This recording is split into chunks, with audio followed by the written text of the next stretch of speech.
अस्सलामुअलैकुम, मैं हूं अली मुअज़्ज़म। हेडलाइंस आपने देखी, शुरू करते हैं सियासी मंजरनामे से।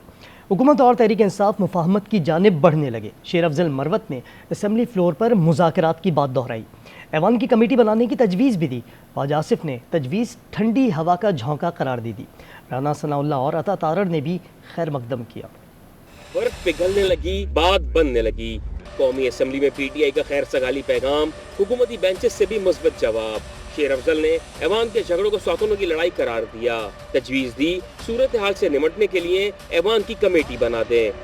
क्या ये मुमकिन नहीं है कि हम इस ऐवान की कोई कमेटी बना दें, बैठ जाएं, क्या गलतियां हैं, क्या हमारे रिवार्ड होने चाहिए, क्या ये हमारा फ़र्ज नहीं है कि इस मुल्क को इस गैर यकीनी सूरत हाल से निकाले। इस ऐवान में माहौल इस तरह बना होता है जैसे ये नेशनल असम्बली नहीं है, कहीं सोतने आपस में लड़ रही है।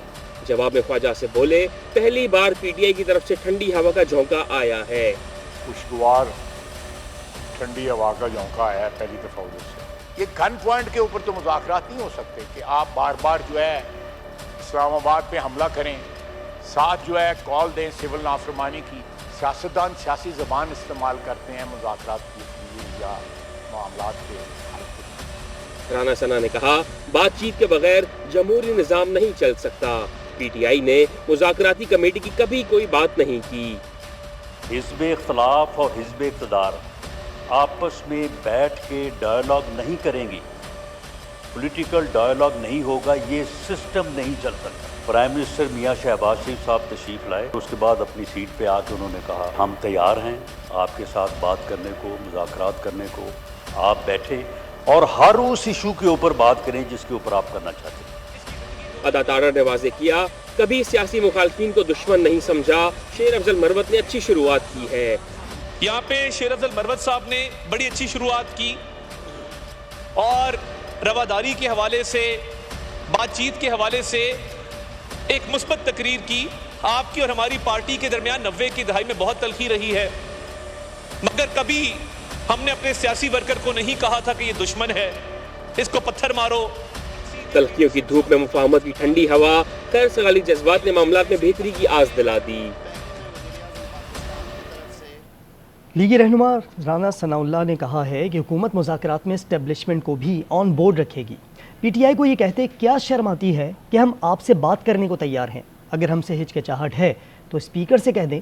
उनके मुतालबात पर सामने रखने को हमारे पास भी बहुत मवाद है। जो भी बात करेंगे उसकी तौसीक नवाज शरीफ से ली जाएगी।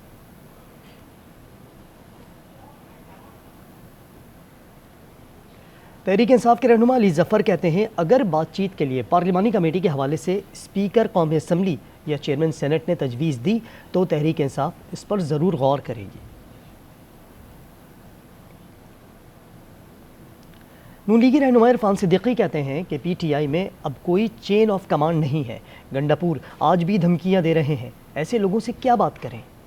वहाँ कोई चैन ऑफ कमांड कोई नहीं है। आज वो पार्टी के अंदर डिसिप्लिन कोई नहीं है, कोई डिसीजन मेकिंग फोरम कोई नहीं है। अगर दर्जन बार लोग हैं तो दर्जन बार लोग दर्जन बार बातें कहते हैं, बल्कि 2 दर्जन बातें कहते हैं। एक अगर उमर अयूब साहब की बात सुनेंगे कुछ और है। गंडापुर कल कह रहे हैं कि जी छोड़े अमन वमन, अब हम आएंगे तो हम तलवारें लेके आएंगे और हम बंदूकें लेके आएंगे, हमें 1 गोली चलेगी, हम 10 गोलियां चलाएंगे। Is it a way to talk? ऐसे लोगों से आप क्या बात करेंगे। अब जिक्र मदारिस रजिस्ट्रेशन बिल का। MQM के वफ़द ने खालिद मकबूल सिद्दीकी की क़यादत में मौलाना फजल रहमान से उनके रिहाइश गाह पर मुलाकात की। मीडिया से गुफ्तगू में मौलाना फजल रहमान ने कहा, हमारा यही मुतालबा है कि हुकूमत मदारिस एक्ट का गेजेट नोटिफिकेशन जारी करे।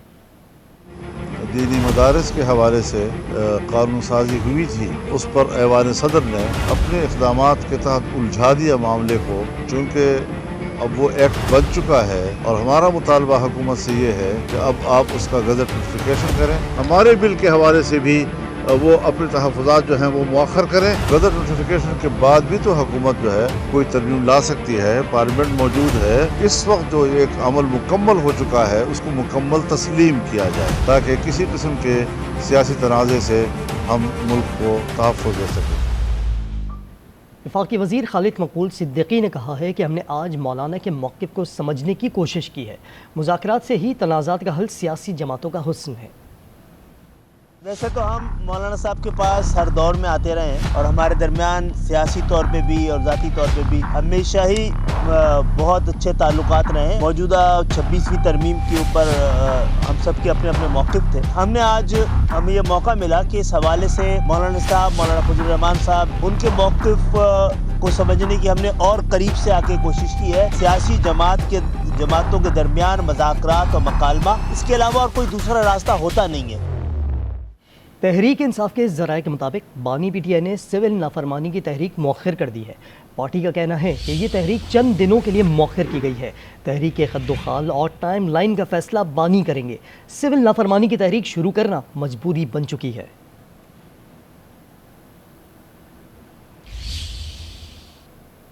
ذکر سارہ قتل کیس کا. برطانیہ میں 10 سالہ سارہ شریف کے قتل کیس میں باپ, سوتیلی ماں اور چچا کو سزا سنا دی گئی. باپ کو 40, سوتیلی ماں کو 33 سال جیل میں گزارنا ہوں گے. اعانت جرم پر چچا 16 سال قید بھگتے گا. لندن کی عدالت نے فیصلے میں کہا کہ سزا پوری ہونے پر بھی رہائی کی کوئی گارنٹی نہیں. برطانیہ میں سارہ شریف قتل کیس کا فیصلہ. You, Irfan Sharif, were her father. You, Bainash Batul, were her stepmother. You, Faisal Malik, were her uncle. Sarah's death, frequent assaults, what can only be described as the torture of this small child. قاتل باپ, سوتیلی ماں اور چچا کو سزا سنا دی گئی. باپ اور سوتیلی ماں قتل کے مجرم قرار. اولڈ بیلی کراؤن کورٹ نے عمر قید کا حکم سنا دیا. عرفان شریف کو کم سے کم 40, بینش بطول کو 33 سال قید کاٹنا ہوگی. سزا کا کم سے کم وقت ختم ہونے کے بعد بھی رہائی کی گارنٹی نہیں. اس کا فیصلہ پیرول کرے گا. رہائی ملنے کے بعد بھی وہ مرتے دم تک لائسنس پر زیر نگرانی رہیں گے. خلاف ورزی پر دوبارہ جیل جانا ہوگا. عدالت نے سارہ کے چچا فیصل کو بھی 16 سال قید سنائی. چچا کو سزا جرم چھپانے, معاونت اور خاموش رہنے پر دی گئی. برطانوی میڈیا کے مطابق فیصلے پر پبلک گیلری میں چند افراد نے تالیاں بجائیں. جج نے تمام افراد کو خاموشی اختیار کرنے کا حکم دیا. مجرموں نے سزا پر خاص رد عمل ظاہر نہیں کیا. کٹہرے میں زمین کی جانب مسلسل تکتے رہے. ننھی سارہ کی لاش 10 اگست کو بیڈ روم سے ملی. قتل کے بعد باپ, سوتیلی ماں اور چچا پاکستان فرار ہو گئے تھے. پوسٹ مارٹم رپورٹ کے مطابق سارہ کے جسم پر انسانی دانتوں سے کاٹے جانے کے نشانات تھے.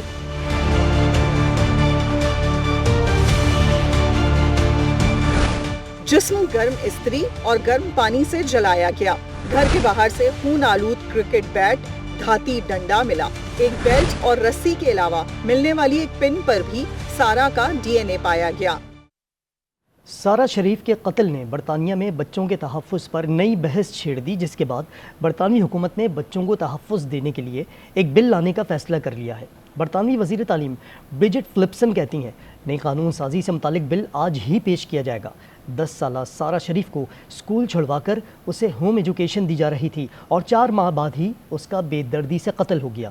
پارلیمان میں پیش کیے جانے والے بل میں برطانیہ میں ان بچوں کے نام بھی شامل ہوں گے جو اسکول نہیں جا رہے. چلڈرن ویل بینگ اور اسکولز بل یہ یقینی بنائے گا کہ اساتذہ اور اسکول اپنے علاقوں میں بچوں کے حوالے سے کیے جانے والے فیصلوں میں شریک رہیں گے, اور اگر بچوں کے گھر کا ماحول ان کے لیے سود مند نہ پایا گیا تو انتظامیہ مداخلت کر سکتی ہے.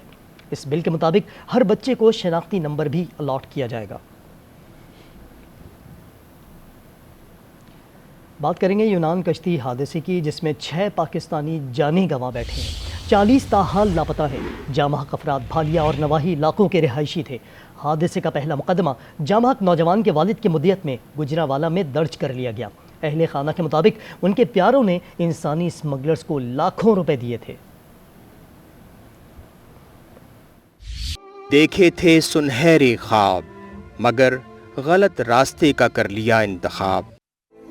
انسانی اسمگلرز کو رقم دے کر موت خریدی گئی. کئی زندگیاں سمندر برد ہوئیں. 40 پاکستانی تاحال لاپتہ. یونان کشتی حادثے کا پہلا پرچہ گوجرانوالہ میں کٹ گیا. مقدمہ جاں بحق محمد سفیان کے والد کی درخواست پر درج کیا گیا. والد کے مطابق سفیان کو لیبیا سے زبردستی کشتی میں سوار کرایا گیا. نوجوان کو فیصل آباد سے مصر پھر لیبیا پہنچایا گیا. سیف ہاؤس میں نوجوانوں کو تشدد کا نشانہ بھی بنایا جاتا رہا. حادثے میں جاں بحق 6 अफराद का ताल्लुक थालिया के इलाके हैला से है। एहतशाम अंजुम, अयाज, अब्दुर्रहमान, फहद, खालिद और अनस असलम ने जानें गंवा दी। 4 अफराद ताहाल लापता हैं, एक को जिंदा बचा लिया गया। ये इंतहाई अफसोसनाक वाकया जिहड़ा एलां च होया है, इस तो पहले भी होंदे रहे ने। ਇਹ ਕੋਈ ਪਹਿਲਾ ਵਾਕਿਆ ਨਹੀਂ ਹੈ। ਜਿਹੜੇ ਇਹਨਾਂ ਨੂੰ ਸਬਜ਼ ਬਾਗ ਵਿਖਾਉਂਦੇ ਨੇ, ਇਹਨਾਂ ਦੇ ਖਿਲਾਫ ਕਾਨੂੰਨੀ ਕਾਰਵਾਈ ਵੀ ਕੀਤੀ ਜਾਏ। ਇਹਨਾਂ ਬੱਚਿਆਂ ਦਾ, ਇਹਨਾਂ ਲਾਇਕੀਨ ਦਾ ਸਾਥ ਦੇਣ। जाँ बहक और लापता अफराद हादसे का शिकार तीसरी कश्ती में सवार थे। कश्ती के 83 मुसाफिरों में 76 पाकिस्तानी थे। 36 पाकिस्तानियों समेत 39 अफराद को रेस्क्यू कर लिया गया। यूनान कश्ती हादसे में लापता अफराद के मिलने की उम्मीदें दम तोड़ गई हैं। यूरोपीय कवानीन के मुताबिक ऑपरेशन 72 घंटे तक ही जारी रहता है। मज़ीद जानते हैं यूनान में मौजूद हमारे नुमाइंदे जावेद बलोच से। जावेद, बताइएगा लापता अफराद से मुतालिक क्या बयान आया है? जी बिल्कुल, यूनान में हालिया दिनों में होने वाले अफसोसनाक वाक़ये में जो अफराद लापता थे उनके मिलने के चांसेस जो हैं वो अब दम तोड़ चुके हैं, क्योंकि यूरोपीय कानून के मुताबिक 72 घंटे का ऑपरेशन जो है वो किया जाता है, क्योंकि अब 72 घंटे से टाइम जो है वो ऊपर गुजर चुका है। तो लिहाजा अब उनके मिलने के चांसेस जो हैं वो बहुत कम दिखाई दे रहे हैं। बात की जाए जो ज़िंदा बच जाने वाले हैं तो वो अफराद इस वक्त एथेंस के नवाही इलाका मालाकासा कैंप जो है उनको वहाँ पे जो है वो रखा गया है। और कल गुज़श्ता रोज़ जब हम लोग वहाँ पे पहुँचे थे, जब हमारी उनसे बात हुई थी, तो उनसे हमारे जो सवालात थे वो यही थे कि क्या आप लोगों ने यहाँ पे सियासी पनाह जो है वो अप्लाई की है या कि आपको यहाँ पे अरेस्ट करके लाया गया है। तो उनका यही कहना था कि हम लोगों ने यहाँ पे सियासी पनाह जो है वो उसके लिए अप्लाई किया है। बात की जाए डेड बॉडीज़ की तो इस वक्त तक जो यूनानी कोस्ट गार्ड और सफारत खाना पाकिस्तान है उनकी तरफ से जो फिगर दिया गया है वो 7 डेड बॉडीज़ जो हैं वो बताई जा रही हैं, जिनमें 6 पाकिस्तानी की शिनाख्त जो है वो हुई है। जी, और अब कुछ मौसम की बात करें तो मुल्क भर में मौसम सरमा उरूज पर है। पहाड़ी इलाकों में शदीद सर्दी से लोग घरों में दुबक गए हैं। स्कर्दू में दर्जा हरारत -7, कोयटा में -4 रिकॉर्ड किया गया। पहाड़ों पर हर तरफ बर्फ की सफेदी, बालाई इलाकों में खून जमा देने वाली सर्दी।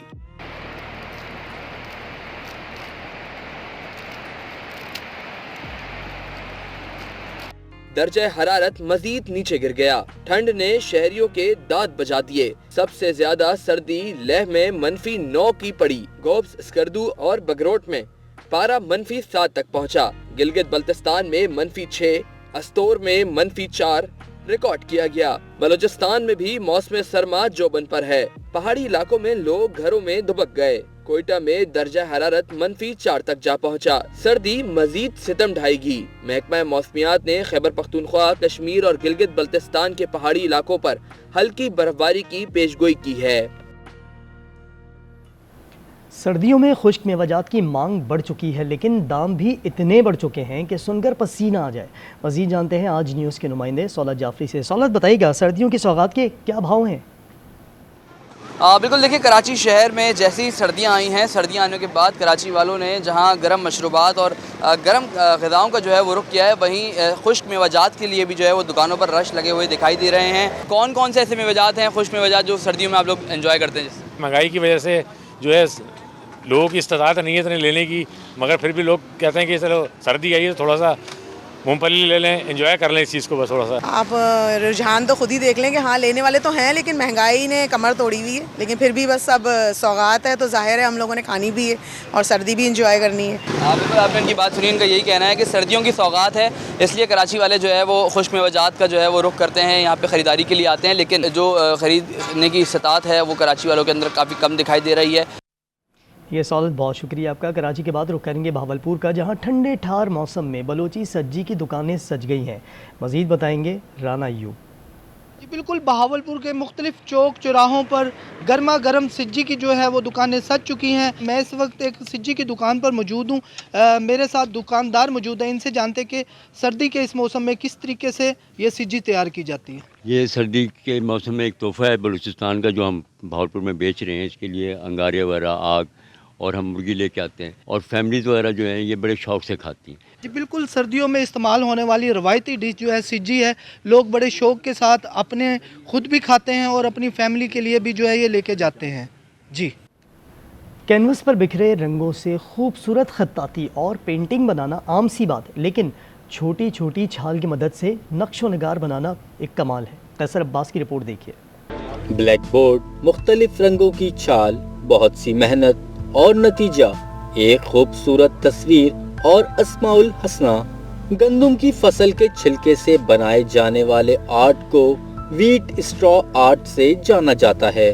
پشاور کے رہائشی سید عابد شاہ اپنے اس ہنر میں ایسی مہارت رکھتے ہیں کہ دیکھنے والا حیران رہ جائے۔ سید عابد شاہ کا کہنا ہے کہ وہ 50 سال سے اس آرٹ پر کام کر رہے ہیں۔